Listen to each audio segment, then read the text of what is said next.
एक बार की बात है, एक बहुत बड़ी आर्ट गैलरी ने कॉन्टेस्ट डिक्लेयर किया।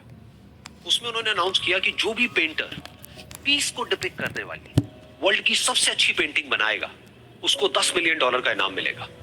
ये बात पूरी दुनिया में फैल गई और पूरी दुनिया से हजारों पेंटर्स ने अपनी अपनी पेंटिंग भेजी उस कॉन्टेस्ट में पार्टिसिपेट करने के लिए।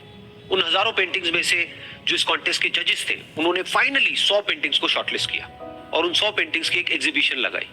उस एग्जीबिशन में इन सारे पेंटर्स को तो इनवाइट किया ही किया, साथ ही साथ मीडिया वाले भी बैठे हुए थे और मीडिया वालों के साथ हजारों लोगों की भीड़ भी जमा थी। क्योंकि प्राइज अमाउंट इतना बड़ा था तो सबका इंटरेस्ट था ये जानने में कि कौन जीतेगा, कि वो पेंटिंग कैसी होगी और कौन वो पेंटर होगा जिसको इतना बड़ा अमाउंट मिलेगा। फाइनली वो दिन आ ही गया। वहां पर सारी ही पेंटिंग्स देखने लायक थी और एक से बढ़कर एक थी। उसमें से कुछ पेंटिंग्स थी जहां पर सबसे ज्यादा भीड़ थी। जैसे एक पेंटिंग थी जहां पर एक बिल्कुल साफ पानी की नदी बह रही थी, जिसके पीछे कुछ पहाड़ थे, उसके ऊपर बर्फ जमी हुई थी और पीछे से सनराइज हो रहा था।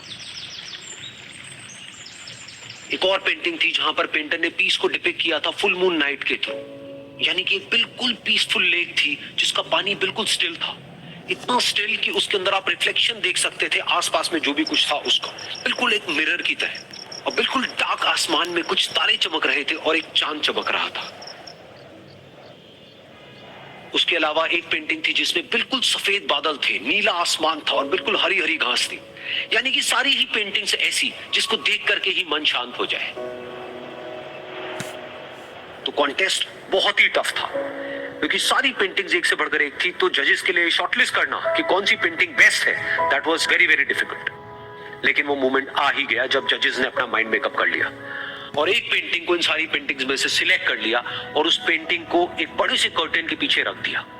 सामने वो सारे पेंटर्स बैठे हुए थे, मीडिया वाले थे और हजारों लोगों की भीड़ थी। सबकी क्यूरियोसिटी बढ़ती चली जा रही थी क्योंकि अमाउंट बहुत बड़ा था। लेकिन जैसे ही वो पर्दा हटा और सामने से सबने उस पेंटिंग को देखा तो सब हैरान रह गए। सब एक दूसरे की शक्ल देखने लगे।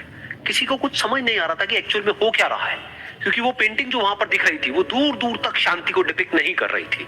तो सबको लगा कि शायद उस आर्ट गैलरी से कोई गलती हुई है या जजेस से कोई गलती हुई है और किसी गलत पेंटिंग को वहां पे रख दिया है। तो कुछ पेंटर्स एक साथ गए, जाकर के उस आर्ट गैलरी के ओनर से मिले और जाकर के उससे पूछा कि क्या ये कोई गलती है, गलती से कहीं कोई गलत पेंटिंग तो आपने वहां पे नहीं रख दी है।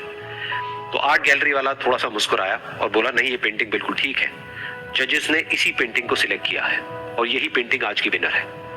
सारे पेंटर्स ये जवाब सुन करके गुस्से से भर गए और सबने मिलकर के रिवोल्ट कर दिया। और ये देख करके सारे मीडिया वाले अपनी अपनी जगह से खड़े हुए और भागते हुए गए उस आर्ट गैलरी के ओनर के पास में और अपने अपने माइक्स उनके मुंह के आगे कर दिए।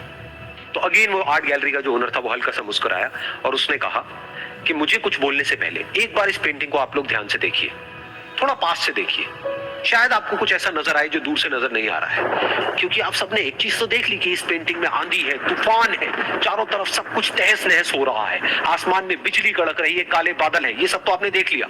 लेकिन एक चीज नहीं देखी कि इस पेंटिंग में एक घर भी है। उस घर में एक छोटी सी खिड़की है जहां पर एक आदमी खड़ा हुआ है। ध्यान से जाकर के देखिए, वो जो आदमी खड़ा हुआ है और बाहर देख रहा है उस घर से, उसके चेहरे पर कोई डर नहीं है बल्कि एक हल्की सी मुस्कान है, एक ठहराव है, एक सुकून है। और यही है शांति का असली मतलब।